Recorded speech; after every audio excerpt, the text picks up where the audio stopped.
So I think we'll kind of get started, but I just wanted to thank everyone for joining the webinar on black and white digital photography with Evan, our technical specialist. So any questions about printing, he's your guy right there. You've probably seen him before on our webinars. And then we also have Jim Graham with us.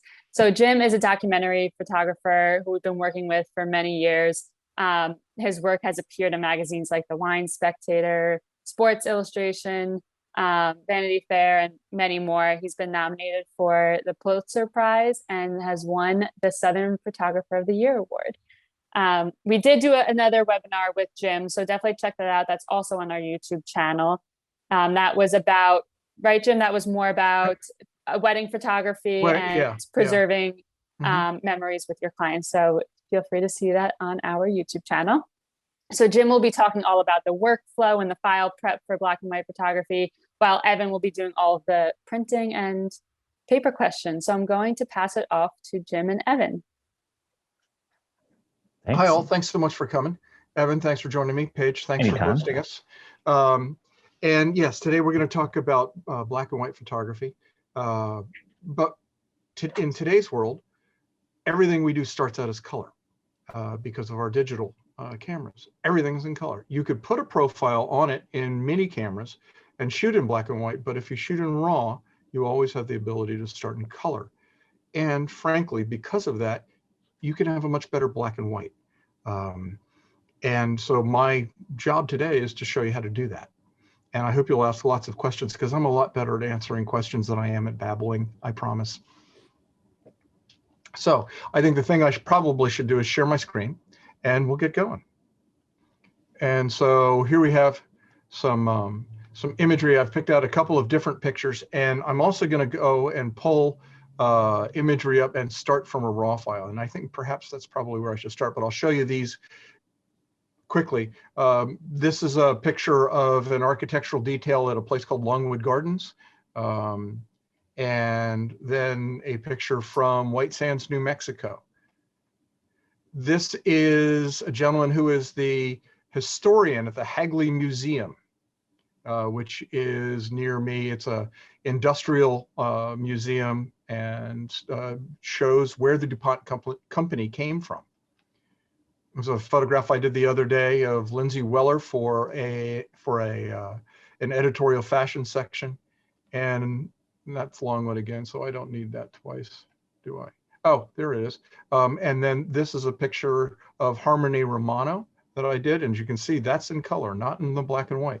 And I'm going to show you my steps to make that in black and white. But let's start by, if I go to open, and Moab B&W, and where do I want to be? Right here, a wedding picture. I'm going to go from RAW, and here's our RAW. I'm just going to move this over just a second. Take that out. And let's just reset it. So there's our original. That's the original RAW file. You can see my highlights are a little blown out. I've got a little blowout. I've got a sort of a dark shadow, and I've got a lot of highlight through that dress. And so what do? Well, I like to start in a profile in Adobe Camera Raw in neutral. I don't like to deal with many of the other ones where I start to build contrast like that. I want to be able to put in all of the detail that or lack of detail. So I want to start out in neutral. So we'll go back to that. Then in my basic settings, a lot of times I will start and I'll just click auto because I want to see what Photoshop thinks should happen. And as you can see, in many cases here, it solved a lot of my problems. It took away the clipping in the bottom and the highlight in this little highlight area. It took away a lot of the highlight in that window. There still is some. I still want to get a little bit more shadow, and I'm going to go in and solve that problem with a brush in this window and take away some of that highlight, just real simply and easily. And now I'm pretty good there. I'm also starting to think about why I want this in black and white, because I want to create a mood. I want to take all of that kind of subliminal color information out of this image. Now, I've got a lot of blue in here, as you can see, so I've got to think about that when I decide to go to black and white. I could go to black and white very simply right there in RAW and just say, I want to live with that. I've got clipped shadows. It's a little contrasty. It's okay. But when I open it up, I don't have the control of layers because it's going to be in black and white anyway.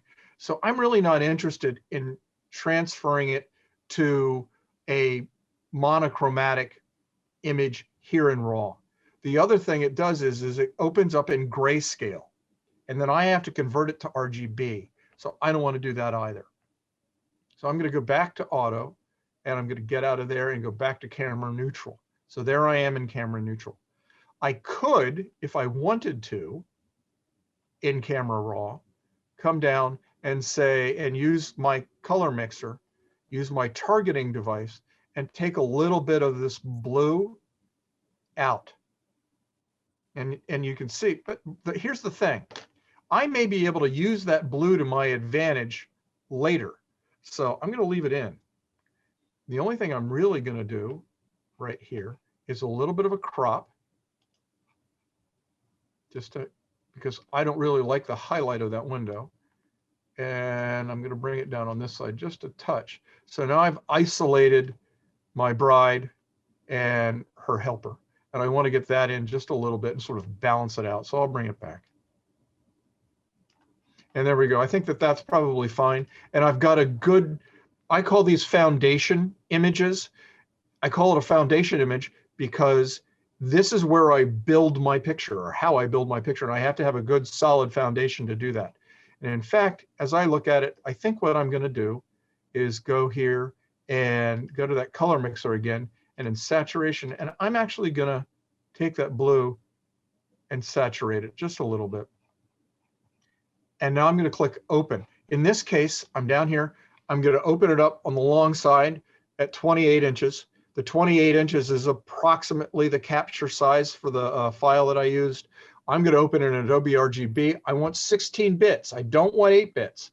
The 16-bit will give me a much smoother transition in all of my scale. Remember, if I'm in 8-bit, that means I'm only going to have 256 shades of gray. If I'm in 16-bit, I'm going to have 65,000 plus shades of gray. That gives me a much more wide latitude to work with. One thing I think that Jim hadn't mentioned is he's working with these colors, because when you open that image now, you're going to use the red, green, and blue channels to directly adjust the black and white tones. So if you keep all those color values, you have more tonal adjustments for that file. Now, there are any number of ways that I can approach this, but what I want to show you is, I'm an old film photographer. I started out in the newspaper business, and so I had to photograph. I used a lot of Tri-X. I made all my own prints. And so I really think that that helped me when I had to make the transition to digital. So that's how I think of what I'm about to do, is work with a negative to make it into a print. In this case, I don't want to use a plugin. I want to do it all from here, and I want to do it in layers. So I'm going to start, and I'm going to just go black and white. And there's Evan was talking about different colors. There are all my different colors that I'm going to work with in order to get a better black and white. Right now, you see a fairly even toned black and white image. It's fine, but I think I can build a little extra contrast here. That is, if the spinning wheel of death doesn't kill me, and which it may. There we go. So as you can see, do you see how the carpet starts to go a little darker in the shadows? That's that blue. And then there's also some cyan in here. And again, I'll use that to help it. I'll do a little perk with the yellow. And let's see what the red does. Let's see, the red takes me into an infrared look, and I really don't want the infrared look. So I'll just about here. I also know that magenta is going to tone up that little area on her hip. So there, and notice her hand also brightens up a bit. So now I have a good basis, I think. You can see there's that and there's that. Now, if I want to refine this a little bit more, and I do, one of the things that I want to do is I want to create a vignette on this image. Again, it's maybe a little bit of hand of God. It's what I would have done in the darkroom. So I use my rectangular selection tool. I guess that's what you call that properly. And I'm going to go up and I'm going to go into the select. I'm going to change the go to modify and use feather. And I'm going to go to the full 250. And then I'm going to select inverse. And now I've got a selection area where I can put another curves layer, and I'm going to change my mode to luminosity. And now I'm going to pull that down just to darken it up a bit. Now I've still got a little bit more brush work to go, and I'm going to add white because that's going to brush in that curve. I don't need the full 100%. That's going to be too much, I think. So I'm going to go around, 40-ish. And now I can slowly paint in just as I would if I was dodging and burning. In fact, this is how I would normally dodge and burn. And as you can see, now I can highlight her, or I want to bring that highlight down at the bottom up. So I'm going to change my colors to black and paint that back out again. And I'm pretty good. Now, let's go to 100% real quickly. So if you want a film look, you need to add a little bit of grain. And to do that, I'm going to come back down here, click on my background layer, because I want to put this underneath everything. I'm going to create a new layer. I can do it in either soft light or overlay. I'm going to choose soft light in this case. I'm going to fill it with a neutral gray. So you can see in my layers, now I have a neutral gray that I don't see in the image, but I have a neutral gray layer. I'm going to come up here to filter. I'm going to go to noise, and I'm going to add some noise. About 23 is fine. It's maybe a little heavy, but let's take a look at it, and I can show you what I can do if it is too heavy. So if I go into 100%, which is right there, it's kind of heavy. This is sort of like I was shooting, what do you think, Evan, 3200? Tri-X 3200, it processed pretty heavily back in the day. So all I've got to do is come here and back it off. And I just back it off to taste. There is no one right answer. That's the whole key. It's the key of all of photography. There is no one answer to, okay, I've just gone into a room at my client's. What are the right settings? I can't tell you. There are no right settings. What are you trying to accomplish? In this case, I wanted to add a little bit of film grain. And there it is. There's my black and white. The only thing that I might do in all of this is come here, hit it with another curve layer, and I'm a little short on my highlight, and I might just add just a touch of highlight to that. And for me, that's a finished image. Okay, Jim. So we've got a couple of people saying maybe a little fast. So leaving it like this, can you kind of go back through the steps? Yes. Just slowly and explaining kind of why. And then I've also had a couple of people ask about Lightroom. So I think when you're done with this image, I'll jump in for 2 minutes and kind of go through similar settings in Lightroom. Okay. So I'm going to say one thing about Lightroom. When I opened this file up in Adobe Camera Raw, what you saw was basically the same thing as Lightroom. There really isn't that much difference. A couple of the sliders are a little different. A couple of the tools are a little bit different. But in the long run, Adobe Camera Raw and Lightroom are basically the same thing. In my case, I rarely ever use Lightroom. And the reason is I don't want to get bogged down with a whole bunch of things. I want to look for specific files and process those. And this, for me, is a lot faster. That's for me. It's not everybody, and I understand that. So now let's go back to what I did.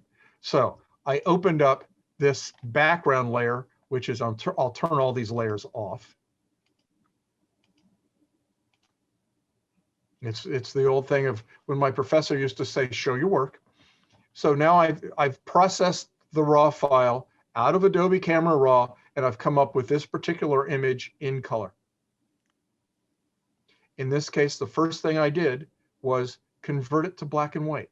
I used a black and white layer, which is right here in my layers panel, in this layer panel. And you can see it just highlighted and says create a new black and white adjustment layer. So that's what I did. And you can see when I did that, this, after I've tweaked it using the different colors within the image, I can change the tonality of my black and white. One thing that may be helpful to you is on this little panel, there is a finger that has two little arrows. It's right here. If that's highlighted, this little dropper tool can go in and you can target using that little dropper tool. You can target by pulling either left or right the tonality of the color that that dropper tool is on.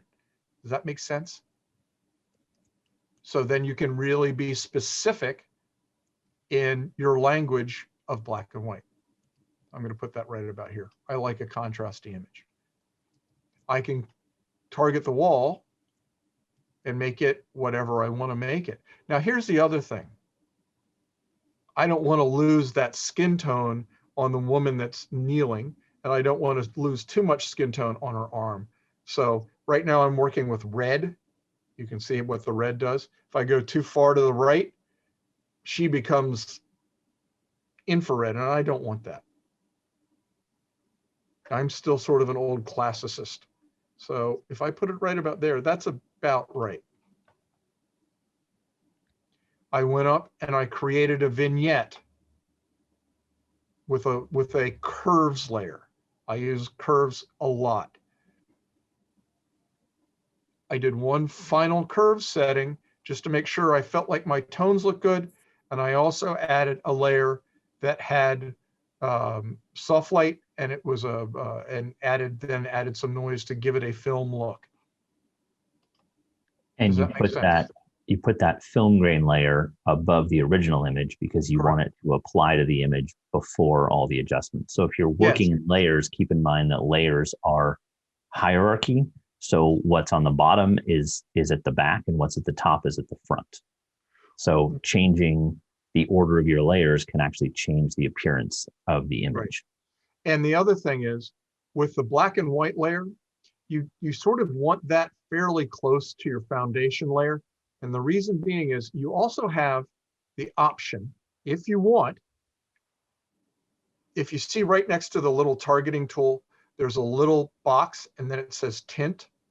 If you check that box, all of a sudden you can tint that.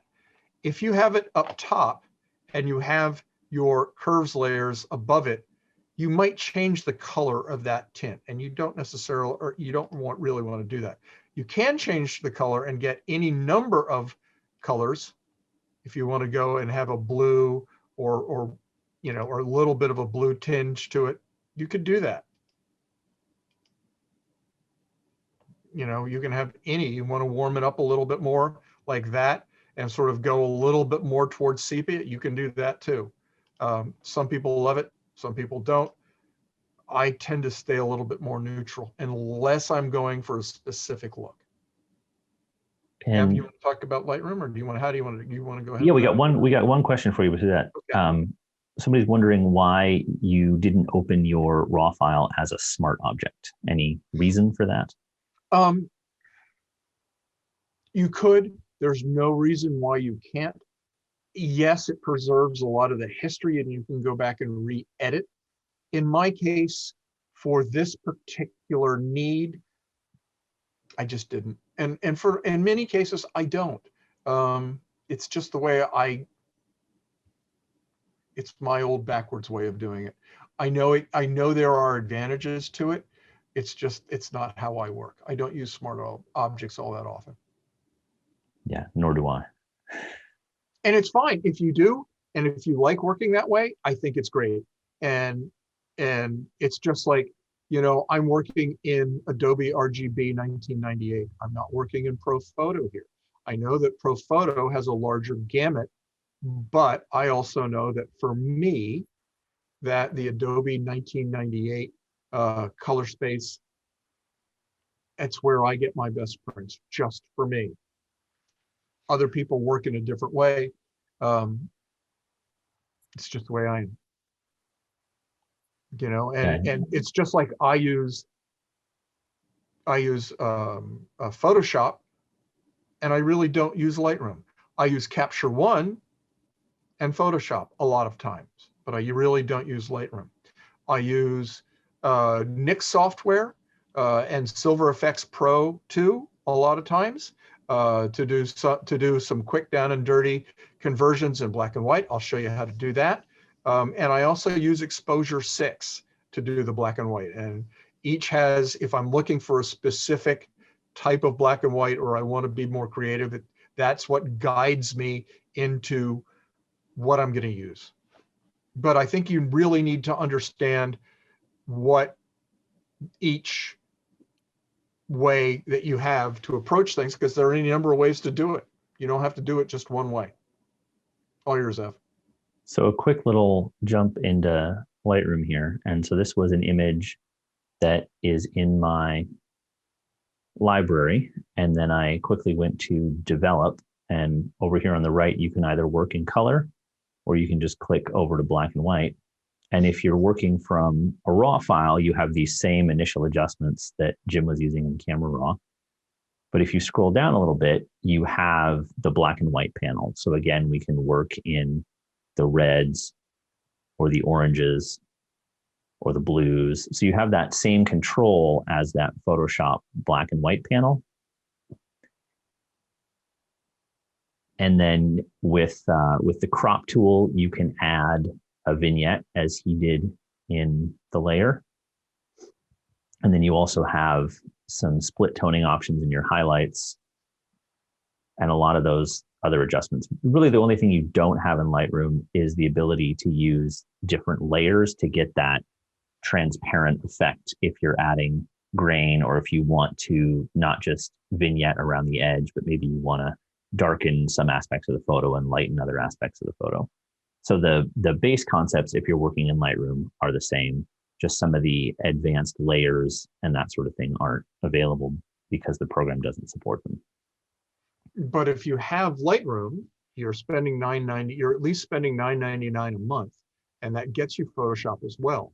So you can do your initial tweaks in Lightroom, which is essentially Adobe Camera Raw, and bounce that file over into Photoshop and still use layers if that's what you choose to do. And one thing to double check when you're using Lightroom is in the color settings. Let me share the whole screen here. So in Lightroom, the color settings by default are set to sRGB. So that's something you want to change in preferences. External editing. So if you are going to edit that file in Photoshop, it's best to send it a TIFF or a PSD, that's your choice. But there's where you can choose ProPhoto RGB or Adobe RGB, depending on what you're used to, and send Photoshop that 16-bit file. And that preserves the most detail when you're editing. And the default for Lightroom is, I believe, an sRGB JPEG, which is the least amount of color information and the least amount of data. And will really limit your options if you're trying to edit those in Photoshop. So back to you, Jim. One thing, and I don't generally do it, you could add another layer and paint color under that layer, under your black and white layer, and paint color into it so that you can take even more advantage of those color sliders. And I'll go back to here and share. So here we are, and there's Alex again. So, and Evan, you have this as a JPEG, I think. So if we need to make a print, you can make a print of that. I have two prints here to surprise everybody with. Yay. Yay. So I'm going to just dock that for a second, or maybe, there we go. And let's move on to another file. So here's our Here's our historian, Lucas. And I'd already done one up, but I think I'll go through and do it. And this I did with NIK. So I'm going to go ahead and get rid of these two particular layers. And so there's my original. I'm going to come up here to filter and NIK, and I'm going to go to Silver Efex Pro 2.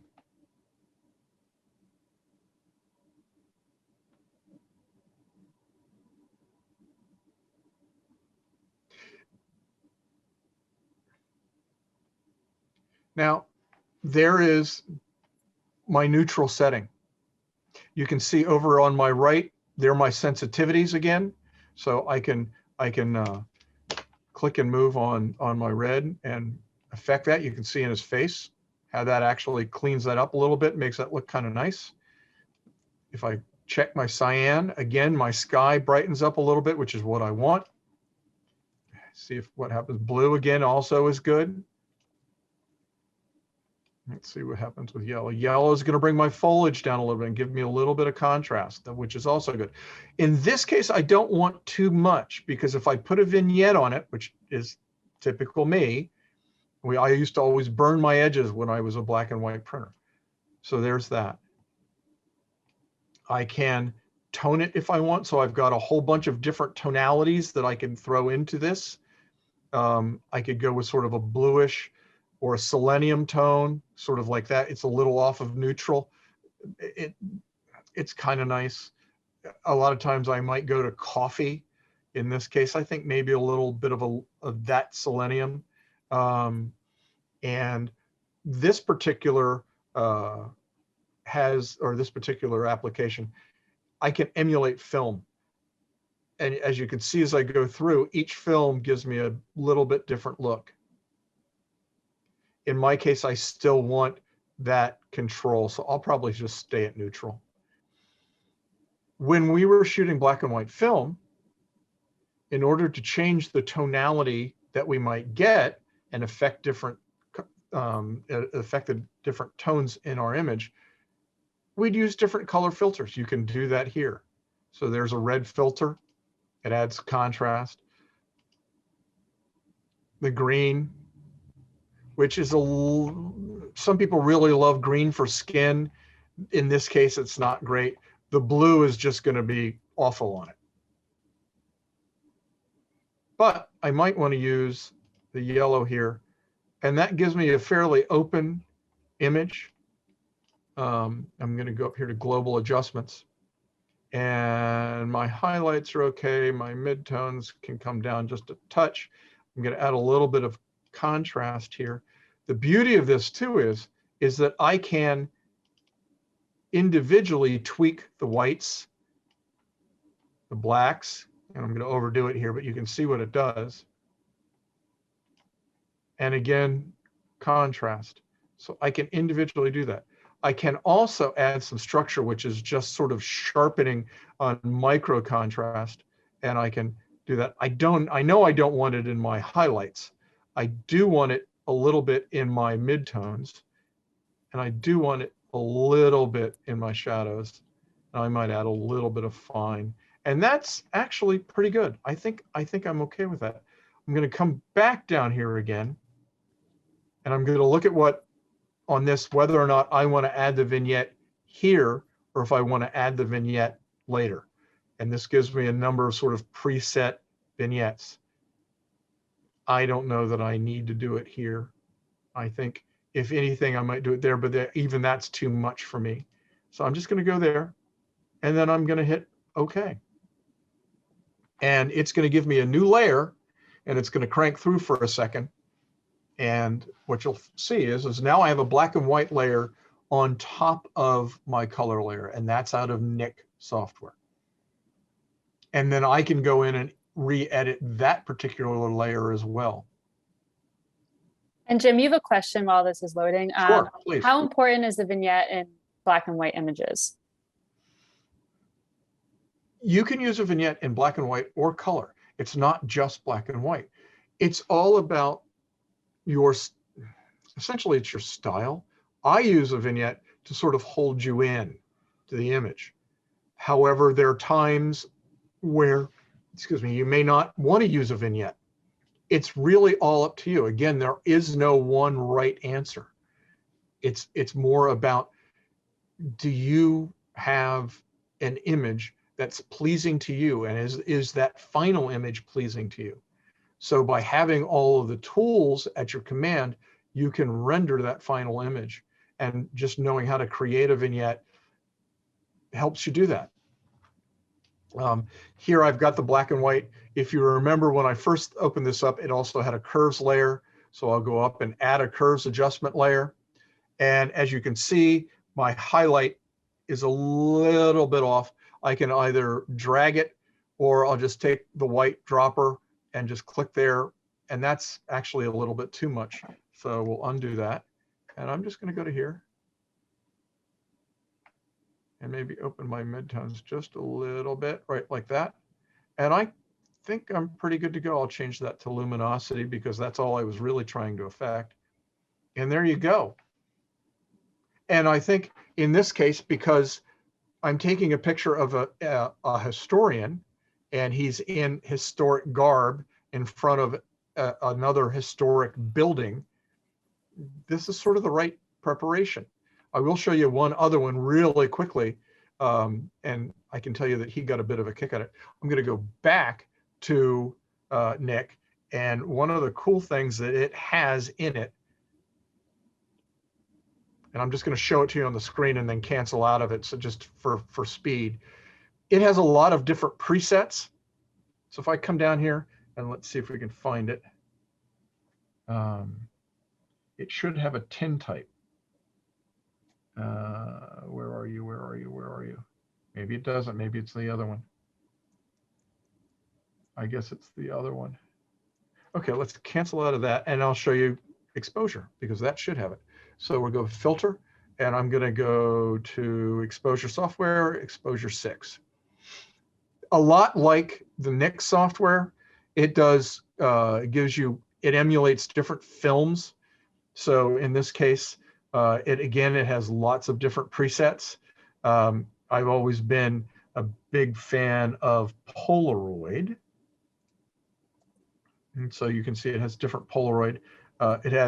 It'll add scratches if you want. I'm going to reset this. And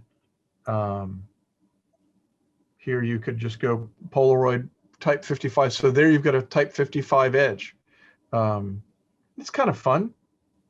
And if you like the old stuff, if you want black and white vintage, so you've got a whole bunch of vintage sets, and that looks like I just made an old image on the old type of paper. So Jim, we got a question about landscape, which we haven't really gotten yet. But when you're shooting landscapes intending to go to black and white, yep, would you treat it normally with an ND or a polarizer, or would you shoot it differently in the field, knowing you were going to finish in black and white? And while you ponder that, it's all of the above. And there is a landscape in here, if I can find it. Let's just see what we get. There's that there. So this was out in White Sands, New Mexico. Pretty much this is pretty much straight of what the camera saw. If I was Ansel Adams, I probably would have put a red filter on the camera with the intention, but I'm shooting it in color, so I really can't put that red filter to accentuate the blue sky so that it goes black. I have to think about that as I'm photographing and making this image, and because knowing what I want to do later. So it's that idea of pre-visualization. So I've made the image, and then again, I'm going to just delete all this stuff.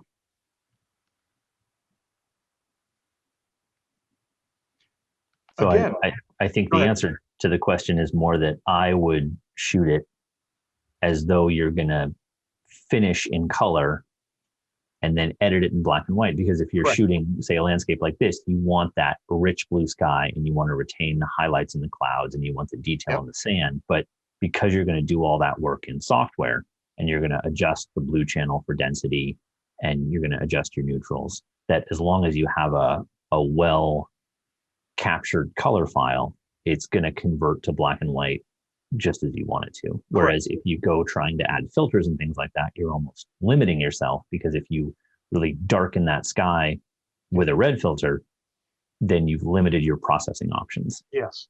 The only thing you might want to do is if you have a gradated neutral density filter, you might use that depending upon the luminosity of your foreground. So you may want to bring your sky down, or you may want to bring your sky up or your foreground up, depending upon the different luminosity levels. But having a well exposed foundation image is the real key to everything. Having a well exposed image is still so important. That has never changed. Again, go to black and white and make this a little bit smaller, or I guess I can make this a little bigger. Yeah, there we go. And there's neutral black and white, and it's kind of just meh. But if I again click on my little selector there and I tone that, I start to build the contrast there, and I start to pull up a little bit of white in my sand. Again, that's going to be good. And there I've got my black and white. It's that, I mean, it really is that simple. Now, I'm going to add a little caveat here. I'm going to go to selective color. And if I go to the blue channel, or what I think of the blue channel, I could tweak it a little bit there, where I could open that sky up a bit.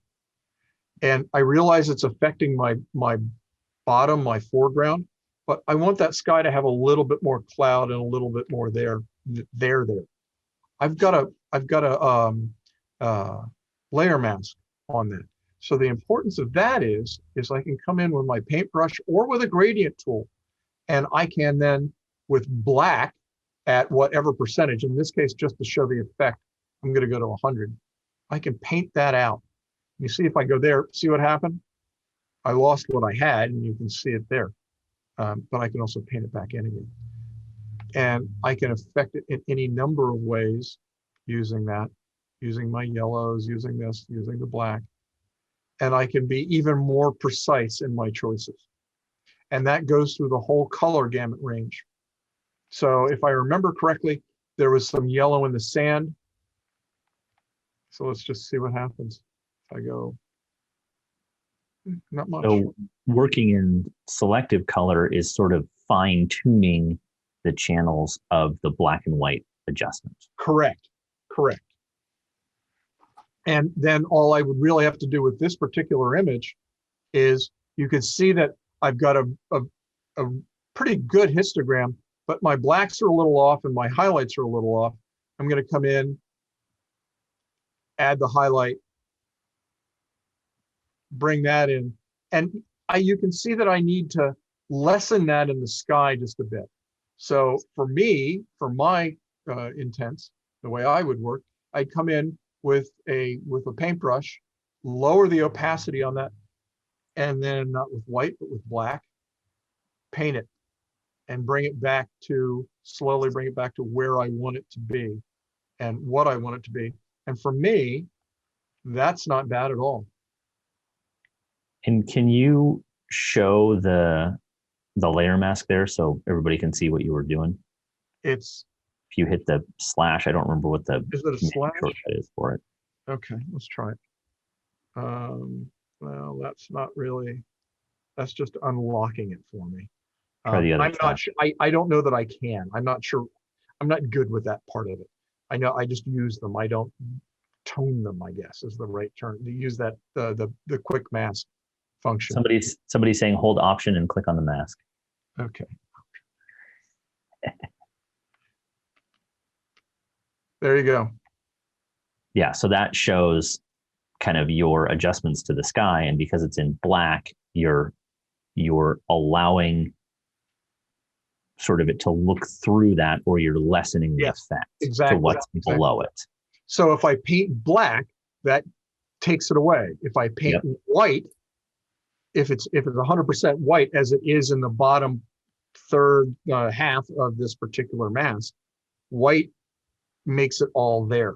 And again, I'm painting. It's like I'm burning. It's like I'm adding light or subtracting light, just as I would if I was printing, printing file or negative. And it's, for me, it's that simple. That you don't have to complicate this for yourself.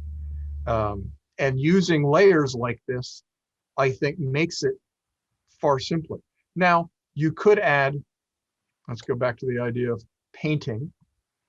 If I go layer, new layer, and again, I go to overlay. Overlay is going to be a bit more contrasty than soft light, and I want the contrast. I'll again fill it with neutral gray, and I'll say okay. If I want to darken a specific area, like this mound that's black here, or actually in this case, I think I want to really lighten it, so I'll change to white. I'm going to come down with my opacity even less. My flow is at 100%. That's just me. That's the way I like to do it. Some people like to change their flows and have more opacity. I tend to go with a little less opacity. I'm going to go a little bit more, and I'm going to bring this up just a touch.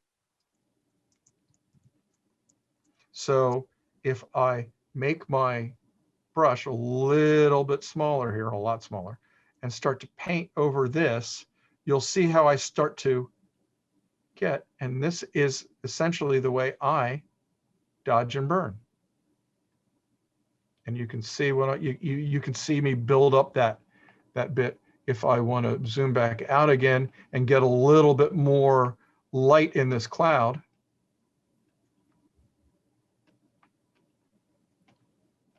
and it's just sort of a seamless way. It's a feel.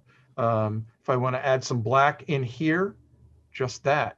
I can always, once I've gone over that part with that brush stroke, if I feel like it's a little much, I just fade it. You can see how it pops it out. But that's how I craft an image. Just like that. Any questions, Paige? You do have a question. When you worked on histogram, you pulled in both sides, almost like when you crop. Can you explain why you did that and the effect? Certainly. So, okay. Does everybody know? Let's see. Let's go back up to the curves, and I'll go back and show that again, and let's enlarge this some. Okay, there's the histogram. It's generally a neutral spaced image is going to have a bell-shaped, much like this, bell-shaped histogram. I think Evan would agree with me that when you get a histogram that looks like that, it's a lot easier to print. Yes. So what did I do? If I went here and out, so that's how that's my first, what I first saw. So on this side of the histogram are my shadows. In this corner is my deepest, darkest black. And in this corner over here is my brightest, whitest white. But my histogram doesn't extend all the way over to my brightest white or to my darkest dark. I want to add that contrast and that to have that richness of tone to my image. So in my case, I'll come over and I'll pull this line. And now I've met my histogram to that point in my histogram where I've created black where it says the black is. And then I've put the white where it says the white is. And gotten that. And just so that you can see, you see the lack of contrast there? That might print okay. I think if I was to print on Juniper, this would print beautifully. It's also something that I think about when I'm starting to craft an image, is what I'm going to wind up putting this digital file on to give me that final print, to give me something that lasts me for however long it's going to last me for. In this case, for me, I want something that's going to look like a silver chloride image. If it's going to look like a silver chloride image, that's why I choose the Juniper. Well, that's a nice segue into paper. Should I do one more portrait, or you tell me, Evan, where do we stand? Or do I think we're getting a shut up? little close to our hour. So let's jump into talking about paper and printing. And then maybe if we have a little extra time at the end, somebody is asking, instead of doing the adjustments, if you look at a couple of files and just kind of explain what and why before you jump into it. So let's save that for after sort of paper and printing. I can do that. So I'll close these and go for it, Evan. All right. So some of these images that Jim worked on, I have here to print. And so with black and white printing, for those of us that worked in the darkroom, I think we're always kind of trying to emulate the work that we used to do.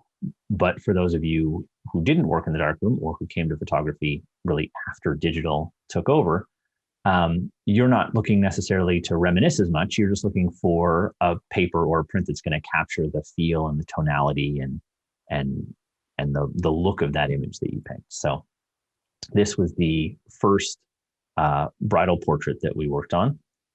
And to me, this image, you can go two different ways with it, and it's going to all depend on what you are looking for in it or what your client is looking for in it. So a glossy semi-gloss Baryta, a photo black paper, is going to give you more of that classic sort of photorealistic look. It's going to have a little more apparent contrast in a black and white. Your blacks are going to look a little deeper. Your whites are going to look a little brighter, and that's just because the paper reflects more light. Whereas if you use a matte paper or a cotton rag, it's going to give you a little bit of a more subtle look. And to me, I like that for this image because it feels very classic and very timeless. You know, if you take away the shoes and maybe the light fixture with electric bulbs and the outlets, you know, this could be shot 100 years ago. So how you want that image to present is going to really drive what your choice in paper is. Jim and I agree on one thing. The Juniper Baryta and the Somerset Museum Rag are two of our favorite papers to print on, whether color or black and white. So I went ahead and made this image on both of those papers. And so if we zoom out a bit, now, obviously over the internet, it's a little difficult to show the exact feelings, but because this is a well-toned image with a lot of detail in the highlights and a lot of detail in the shadows, from close up on here, you can see that these two papers present fairly similarly. If we zoom in and we look at the Juniper, that does have that kind of sheen to it that you get on a photo black paper, but it's got a lot of richness in the highlights and it's got a lot of detail and richness in the shadows. And then if we look at the museum rag in person, it just has kind of a softer, more painterly look. Again, there's no reflection because it is a matte paper. One thing that's really great about printing, especially black and white, on a cotton rag or a matte paper is that if you're going to frame it and you put that behind glass, that the paper almost disappears. So instead of having a little bit of reflection on the paper and then additional reflection on the glass, you just look through the glass right at that image. I did a lot of prints for a friend of mine for an office, and they're all on Entrada Rag Natural, and the image just pops off the page, even though thinking about it, you might say, well, that's a cotton rag. It's not really going to have as much punch as I'd like, but framed and displayed, it really shines. So don't be afraid of picking a matte paper for the effect and the feel that it has, because it won't disappoint you for sure. Yeah. So that was our wedding image. What else do we have? Ah, yes, the portrait. And while you're doing that, we do have a question. Mm-hmm. Do you ever use proof setup to show what will happen on a particular paper? Yes, all the time. And Evan's even better at that. In fact, Evan taught me to do that. So we'll do this real quick and then we'll talk about print settings. So I printed this guy on 3 different papers, and I did that because, to me, and kind of what Jim was going over with the with the NIK presets is it almost reminds you of something that you would have done on a tin type or a glass plate or something like that. And those kind of have almost a glossy wet look to them. So if you use, say, the Slick Rock Metallic Pearl, it creates a beautiful black and white print with a whole lot of detail, especially in the cloth and the jacket and other things like that. But it kind of gives you that wet print, old-fashioned look, even though it's a very new, very sort of high-tech paper. But again, we printed him on the museum rag, and it's just as stunning. You can see the tone is going to change a little bit because the base white of the paper is a little bit differently, and the way it shows with a matte surface versus a glossy surface is a little bit different. And then there's actually two museum rags here. One is with an ICC profile from two different printers. So you can see that these printers, what we're seeing here in differences in the print, which might not be as apparent to you, is the ICC profile has kept the highlights consistent, the shadows consistent, but the tones, any difference in the tones is just in the two different inks. You know what else that might be good on, Evan, is the Entrada Natural, because the Natural has that warm tone to it. Yep. And so you would get some of that earthiness, let's say, that aged, a little bit aged, and it also has that texture that the Somerset has.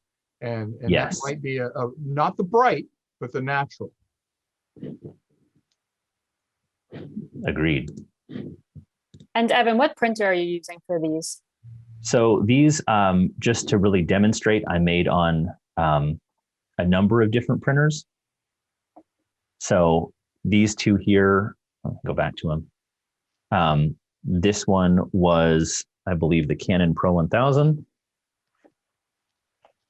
Sorry, this was the Epson P700, and this was the Canon Pro 1000. So very similar. And then with our bride, those were both done on the Canon Pro 200, which is their new dye-based printer. And one of the big improvements they made between the Pro 100 and the Pro 200 is that the Pro 200 now gives you a very nice neutral black and white on either glossy or matte papers. So that's a big improvement from Canon on that dye printer. And with the Canon, you don't have to switch matte black, and you don't have to switch ink tanks? Correct. You can just put in a matte paper or a glossy paper, and away you go. Yeah. So I think you can all see the screen. One thing that a lot of folks don't realize or don't quite believe is that when you're printing a black and white image, for the most part, my advice is to always print it with a color profile. And that's because the color profile knows where the black point and the white point of the paper is and will adjust the tones in the image so that they're within those parameters. So our shadows don't go completely dark or we don't lose highlight detail. Some photographers who have Epson printers absolutely swear by the Epson advanced black and white setting. And some folks with Canon printers will use that Canon black and white mode. There's no downside to any one of those. It's all about your workflow and your personal preference. One thing I did discover on the Canon Pro 200, which is a dye printer, and this is often true for other dye printers, is using the black and white mode gives me a slightly more neutral file just by how the printer renders. But with pigment ink, so the Canon Pro 300, Pro 1000, that sort of thing, I didn't see as much of a difference. So again, that's something that if you're starting out printing black and white or you want to do a little experimenting, you're going to do it both ways. And I'm going to show you how to do that. So this is our wedding image that we printed. We're using the Canon Pro 200. So first off, I'm going to print it the traditional way using the color profile. So I want to say Photoshop manages colors, and I'm going to find the Moab Somerset Museum rag. Most of you will have fewer color profiles than me. So here we go, Somerset Museum rag, Canon Pro 200, and our media setting is MPP matte photo paper. So I'm going to select that. I like relative color metric for black and white because you're really never out of gamut. And then you want to make sure you check the black point compensation box. So again, those shadows get adjusted to be in gamut on the paper. And then when we go to print settings, it's a letter paper. Because we're working from Photoshop or Lightroom, it's going to cancel out the color adjustment, which is exactly what we want. So for quality and media, it's matte photo paper to match our profile over here, top feed high. And we want to uncheck the black and white photo print because I am doing my own color management. So for printing this, we're treating it exactly the same way we would treat a color image. We're using the ICC profile, doing the matching media setting. And then Canon reminds me that the media setting does not have wide margins, but that's all right. So that will give us one way of printing a black and white file. Now, if you want to use Canon's black and white mode or Epson's advanced black and white, the only change that you're going to do is under color handling, and this is the same in Lightroom or in Photoshop. You're going to say printer manages colors, which inactivates your printer profile and your rendering intent. And when you go back to print settings, then you're going to, first stop is going to be color matching. I don't remember what the exact tab is in Windows, but you want to say Canon color matching. We want the printer to decide what to do with our colors, or in this case, our tones. And when I go back to quality and media, I'm going to check the box here for black and white photo print. And that's going to tell the printer, hey, treat this image as a black and white. And again, save. Does that, by using that particular method with a Canon or with a Epson, does that help take some of the purple tinge that you might get out of your print? I found that with the Canon dye printers, the Pro 100 and the Pro 200, it does help it make a slightly more neutral print. With the Canon pigment printers, I haven't had that problem with an ICC profile, and so I don't see as much of a difference with using the black and white mode or not. So again, for most of your black and white prints, you're going to treat it just like a color image and use the ICC profile, and away you go. And one more quick little edit for those of you using Epson printers. The interface is about the same. If you want to use Epson's advanced black and white, first thing you want to do is you want to double check that the media setting matches what we recommend for our papers. So if you look at our profile download page, each paper has a specific media setting recommended with it. And you're going to use that media setting whether you're using our ICC profile or whether you're using advanced black and white or Canon's black and white print setting. So this is the Epson P700. And I'm going to look at the Juniper Baryta here. So my media setting is going to be ultra premium photo paper luster. So if we go back to Photoshop, Epson P700, again, I want to use the Epson advanced black and white. So I'm going to say printer manages colors. I go to my print settings. My first stop is color matching, and make sure we select Epson color controls. And then printer settings, I'm going to select that ultra premium luster because I'm using the Juniper, and that's the media setting that we recommend for it. For color mode, I'm going to say advanced black and white photo. And then in my advanced color settings, this is where you can do your neutral, lighter, darker, any of your toning. Neutral and normal is generally going to be the closest to the screen as a starting point. And then you can use the others for experimentation and personal preference. And this is also a place where you can tone your print if you want to do it in the output instead of in the processing. And also remember, if you're going to do it this way, save the file and name it in such a way so that you can remember that you put those particular print settings on it. Because if you change that at all, you're never going to be able to replicate the print you just made, as opposed to if you use the Photoshop controls, you'll be able to replicate, if that's what you want to do, much easier, in a much easier manner. And Evan, is the print setup using Lightroom the same? It is. I think we can go back to Lightroom real quick and go over that for everybody as well. So here's my test image. We're going to go to the print module. And this just happens to be sized for some square prints that I was making. So down at the bottom of the print module here, we can either choose the color profile, or if you're going to use the printer settings, then we would say manage by printer, and I would hit the printer option, and then I'm going to get that exact same print settings window that I had in Photoshop. So we'll go to the Canon Pro 200, which is what we were looking at. Again, color matching is going to be Canon color matching, quality and media, matte photo paper, top feed, and then I want to check the box for black and white photo print.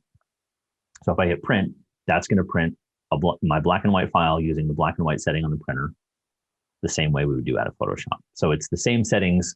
They're going to be program independent, whether you use Capture One or On One or Lightroom or Photoshop. You're either going to print it as you would a color file saying, I want to manage the output profile, choose your paper profile, match the media setting, and away you go. Or if you want to use the black and white setting in your printer, then you're going to say colors are managed by printer. And in print settings, you're still going to use the same media setting that we recommend, because that's going to give you the best ink and tone matching. And then you're going to let the printer make the final black and white decisions. And do you print using monochrome ink? I don't have any machines here set up using the monochrome inks. For those of you who don't know, you can actually buy a set of inks from a vendor that puts many shades of gray in your printer. So if you are really into advanced black and white printing and you want a dedicated machine just to do black and white, it really gives you spectacular tones, and it'll also give you the most longevity, because a standard printer is actually going to mix in some yellow and some cyan and light cyan to extend the highlight detail range or the shadow detail range. And it's believed that over time, and here we're talking 100, 150 years, possibly longer, that those color inks, the possibility is that they'll fade a little quicker than the black inks. So the assumption is that if you're printing with specifically a black and gray ink set, that you're going to have the longest longevity possible on that image. But again, you and I and our children will probably be long gone before those tones would ever start to fade. So come find me if it's come Yeah. find me in 150 years, and I'll make your print for you again. Make it up. And I think we should go back to this question that was asked a little bit earlier about what you look for when you're going to modify your images in Photoshop. And that could be for you, Jim, or Evan. And I guess, so I'm going out and making my first job, because I'm either trying to satisfy a client's need or my own need, is making an image that I like. The second job is what do I want to do with it once I've made it? So I'm trying to make the best exposed image, or an image that feels right to me. When I come home and want to go through things, I'll give you an example, and I'll share the screen again real quickly. So in my case, many times, I'll launch an application that's called Photo Mechanic. And to give you an idea, this is the wedding that one image came out of. In fact, there's that image right there. So I start to look for images that resonate with me. And I'm going through, and I'm literally just starting to just go through. And for me, this particular application is the fastest way for me to go through and browse my images. And what I'll do is go through, I'll tag them, and then I can start to edit them. So I look for something that, like you can see in this particular image right here, the color's not great, but there's some nice stuff going on it. Or this one where the woman is looking at the child and there's a smile, and this other child is looking down sort of toward me, or maybe it's at the bride. So I'm looking at possibilities there. That could be a good black and white image. It's not real sharp. It's probably why I didn't choose it to begin with. Again, I throw it into auto. I see that I'm out of my color is really awful, but let's get to there. Color's better. And now I could start to work on it. If I want to get an idea, I might look at it in black and white there. And that looks like it might have a possibility. So maybe I would take that into black and white, and maybe I would work with that in that manner. I hope that makes sense. I'm just looking, for me, I'm looking for what's the best image that I have. Then I'm looking for does it relate to what my client needs or to what my specific need is? And does it have composition? Does it have light? Does it have shape? Does it have form? Does it have moment? And does it have spirit? If it has moment, shape, spirit, texture, yay, I win. If I've got all four of those things, I win. Yeah, and we have a lot of questions about soft proofing and printer settings, and Yep. we will have a Q&A with Evan on April 6th. So any questions that you have about your printers, please bring them on April 6th and we can answer all of those there. I'm going to jump in on a couple of them. So Brian was asking, how do you save the print settings for future use? You can't save the print settings. Jim's technique is to do a save as on the file, and you can note it, ABW for Epson Advanced Black and White.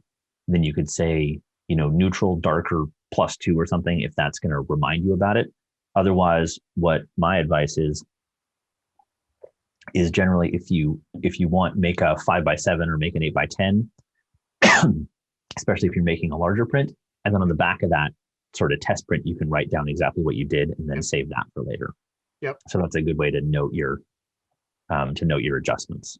Proofing, making a hard proof, that you can keep on file for a picture that matters. It makes all the difference in the world, because then you can literally go back and hold it in your hand. Even if it's a 4x6, you can go back and hold it in your hand and look at it. And I do that all. So I print on the Somerset, and I literally just do a proof like that. So now I have it, and that tells me any number of things about, yeah, that's going to look good when I make it big. And then I just save these sheets. So I've got a ton of these. That's a great way to do it.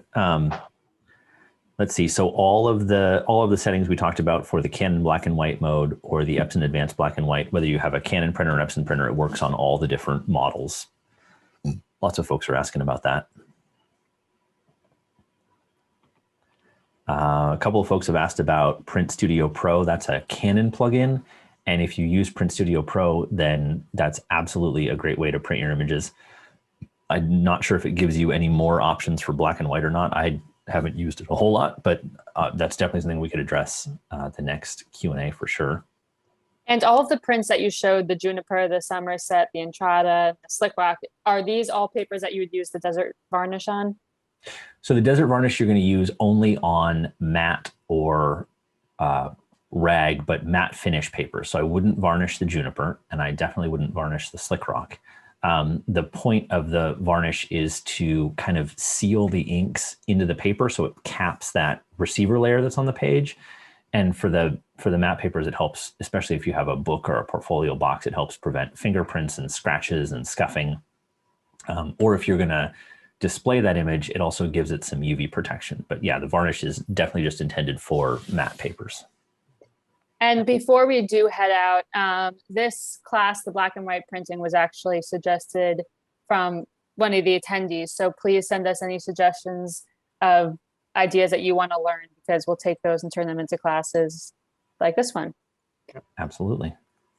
And then Chuck is asking, do you recommend an extremely warm tone paper? It depends upon your subject. It depends upon what you want to get out of the image and what your intent, essentially your artistic intent is with your image. If you want to have a look that has a warm tone to it, yeah, I do. If you want it to look a specific way and you want it to look like a classic black and white print, and let's say you want it to look like a Bravura print, use the Juniper. If you want to have it more warmer and maybe look a little bit more like Patriga, use the Entrada rag, the natural. And one thing too, as you're looking at prints and evaluating papers, if you put them right next to each other, well, you'll immediately see, oh, this one's a little warmer than that one, and those inherent differences. But then if you take that one print and you move it away and you hold it, across the room or in a different spot, then that paper is going to have its own merits and it's really going to jump out. So what might look like a really warm paper when paired next to, say, a bright white sheet, when you divide them up and look at them separately, you're going to see that paper for what it is. And oftentimes a warmer tone paper is going to not look as warm, or a bright white paper is not going to look quite as bright white because you're not contrasting it to something very different right next to it. So evaluate your prints. Sample packs are so good. Yeah, evaluate your prints both next to each other and separate it out, because you're generally not going to, say, hang a warm white, a bright white, and a metallic right next to each other on the same wall where those would jump out. You're going to choose a theme for those prints and follow that theme along. Yes. And yeah, thanks for joining. And we'll have a bunch more classes coming up. Our next one is the Q&A on the 6th. So feel free to register on our website for that. Absolutely. Thanks, and everybody. thank you, Evan. Yeah, and Take Jim, care, guys. thank you so much. very much. All right, bye. Bye now.